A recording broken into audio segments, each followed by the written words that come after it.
We're back with Simon Newton-Smith, SAA's Chief Commercial Officer. He's telling us about reforms that are taking place at the airline and plans to discuss incentive agreements with trade partners. We also ask him about fleet and demand for premium seats on Africa routes. Simon, you've got many A350s.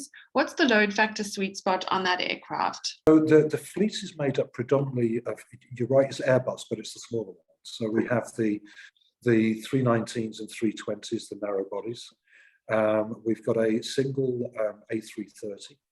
But we're going through a process right now of we're looking to bring back, and again, this is part of the strategy, we'll rebuild the fleet. We've still got access to aircraft, sister ships, if you like, of the original fleet. So we're going through a process now of returning some of these aircraft to service. And we've also the A340s, the four-engined aircraft. All of those are being sold at the moment, but we have retained one, which will be sold last, just to provide some fleet backup.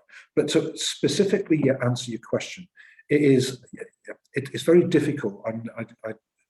It's very difficult to answer that question because the load factor sweet spot is different on every single flight.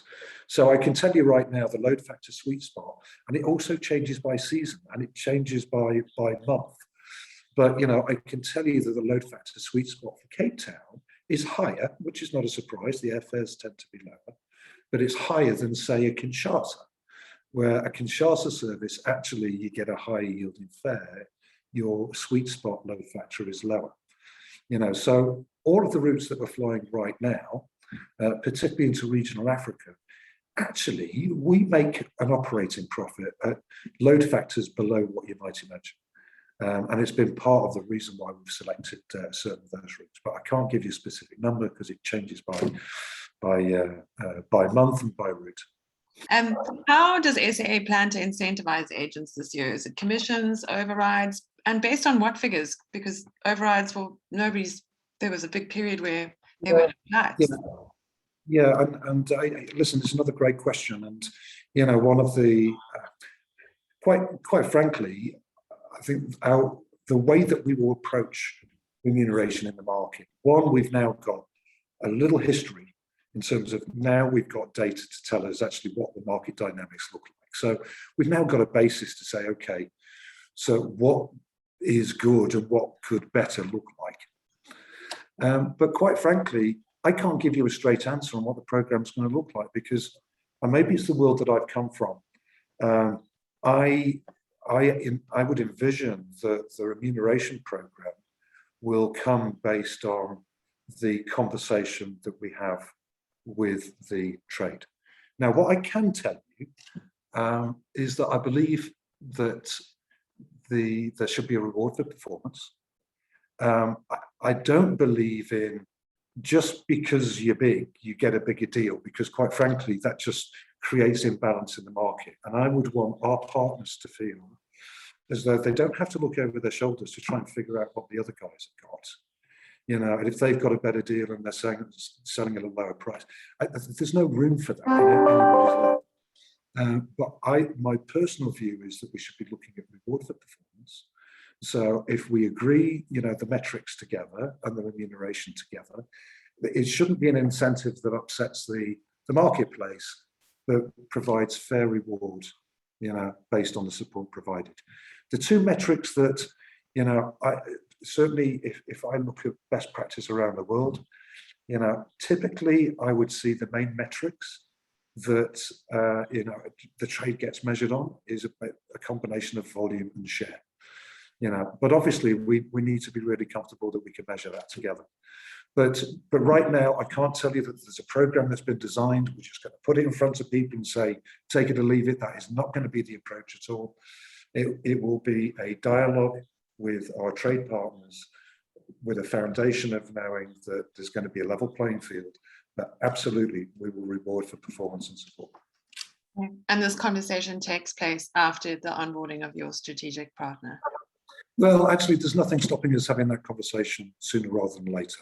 Okay. So, the February data, gives us a solid, 6 months But part of actually understanding what's going to work for the trade and not, some of those conversations have already started. Okay. Simon, one last question for you. What has SAA got in terms of products and services that you think will grow its premium business? So, it's an area that needs work. I mean, clearly we do have a dedicated premium cabin product, but it is a premium cabin that people were familiar with, before Business Rescue. Certainly one of the things that we've absolutely seen significant uptake on is when we put the wide body into West Africa, the market, whether it be Lagos or Accra, love the lie flat wide body product, and we're getting some really good uptake. We will have 100% load factors in business class, and those aircraft will fill up from the front. So but I think everything that the customers have been used to, our lounges are open in all of the markets in which we operate.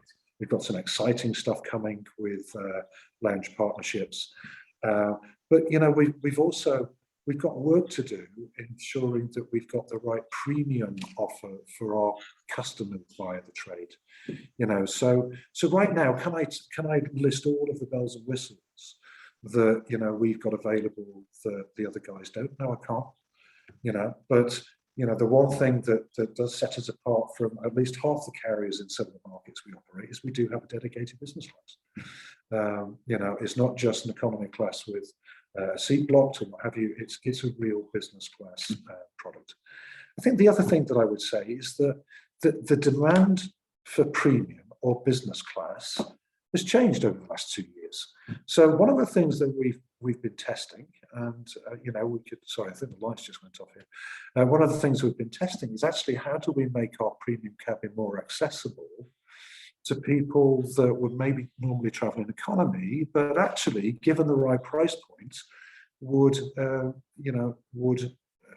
buy more or would buy up. So we now have advanced purchase fares for business class or the premium cabin on most of our routes. So whether it's Cape Town, whether it's Harare, whether it's Accra, for the corporate markets that's not traveling, let's make business class more accessible. So we've got new pricing products to help those customers, and they're already in the market. You just got to look 2 weeks in advance, and the prices look quite different. Simon, thank you for your time and for the update. It's been good hearing from you, and please keep us posted. Yeah, and listen, just huge thanks to me from the trade. I can't believe we're in February already. But if we look at the numbers from the trade, the support has been excellent. We're going to keep on working hard to give our trade partners, the confidence to support us. And I can't wait to see everyone soon. I can't believe 2 months has nearly gone since I've seen most of our partners. But just thank you for your support. Okay, thanks, Simon.